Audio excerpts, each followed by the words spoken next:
kita tidur seperti ini, saya contohkan dulu ya. Jadi kita tidur, tangan ini diletakkan di pipi, ya, tangan diletakkan di pipi di sini. Kemudian kenapa kita miring ke kanan? Nah, satu otak kita yang sebelah kiri itu berada di atas, sehingga tidak ditekan oleh otak yang sebelah kanan, sehingga dia lebih enteng nanti selama proses daripada tidur itu. Kemudian yang kedua, secara singkat, ini saya harus cepat ini ya, nggak apa-apa ya. Jantung kita pada saat kita tidur seperti ini, maka jantung kita posisinya di mana? Di atas. Karena tadi kan jantung tadi kan sebelah kiri. Jantung kita kan sebelah kiri. Terus kemudian kalau kita miring ke sana, maka jantung kita di bawah, paru-paru kita di atas. Sehingga di saat memompa, di saat paru-paru memompa untuk ekspirasi dan inspirasi, itu menekan daripada jantung. Kenapa? Karena dia berada di sini. Bisa dipahami? Nah, jantung pun dia memompa yang 70 kali per menit, itu juga terhambat. Kenapa? Karena ada yang membebani. Saya ulangi lagi, jantung yang berada di bawah, kalau dia memompa, apabila di atasnya ada beban yang juga memompa, maka jantung lebih berat untuk mensuplai daripada kebutuhan kita yang ada di seluruh ini.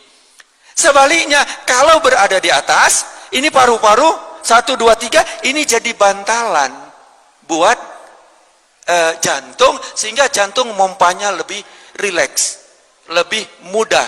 Kemudian paru-paru juga. Nah, di saat tidur itu pernafasan kita turun. Tidak 16, 12, 14, ya tidak sampai 20. Turun. Kenapa? Karena ini tadi. Subhanallah. Rasulullah ajarkan seperti ini, padahal Rasulullah tidak mengenal anatomi. Tetapi kenapa? Itu sangat istimewa. Di saat kita tidur seperti itu, bahwa paru-paru itu tidak menekan daripada jantung. Yang kedua, jantung kita ini setelah memompa, kemudian di situ ada namanya aorta. Aorta pembuluh darah yang agak besar.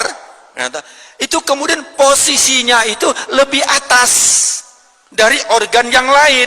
Jadi kalau posisi seperti ini, ngapunten, seperti ini posisinya, ya, maka posisi daripada aorta tadi dia naiknya sebelah sini. Aorta itu dia gini, jantung telak masuk, kemudian dia akan memompa seluruh tubuh. Nah, ini posisinya berada di atas. Kalau berada di atas, sehingga dengan gaya gravitasi cairan itu mudah disebarkan seluruh tubuh, sehingga kita mudah sekali hilang rasa capek di saat kita tidur. Dan juga pembuangan dan pembersihan daripada di saat tidur itu adalah membersihkan racun. Racun-racun itu dibersihkan di saat kita tidur. Allah subhanahu wa ta'ala membuat mekanisme itu. Kenapa kita ngantuk, kenapa kita tidur, itu adalah sebenarnya karena Allah sayang sama kita, agar tubuh kita itu tetap dalam keadaan kondisi yang betul-betul prima, betul-betul istimewa. Tidur berapa jam? Nah, ini banyak teori yang mengatakan 8 jam. Sebenarnya bukan 8 jam, kalau bisa 6 sampai 7 jam. Sedikit saya lanjut. Rasulullah tidurnya tidak malam. Ya aja kira-kira jam 9 atau habis sisa sebentar. Ya habis sisa sebentar. Beliau tidur, kemudian bangunnya bukan subuh. Bangunnya dia lebih cepat, sepertiga malam. Ini beliau bangun.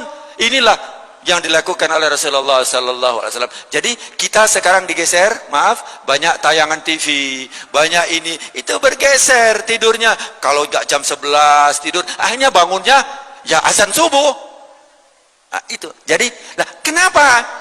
Karena apabila sudah datangnya gelap, maka Allah berikan itu kesempatan kita untuk istirahat, untuk istirahatkan tubuh kita. Saya kembali sedikit. Jadi di saat kita seperti ini tadi, nah ini sedikit aja, kurang 2 menit. Di saat kita tidur ini, kaki kita jangan lurus. Kaki kita jangan lurus. Kenapa? Kalau lurus, otot ini akan ketarik. Jadi harus rileks, ditarik sedikit, agak ditekuk.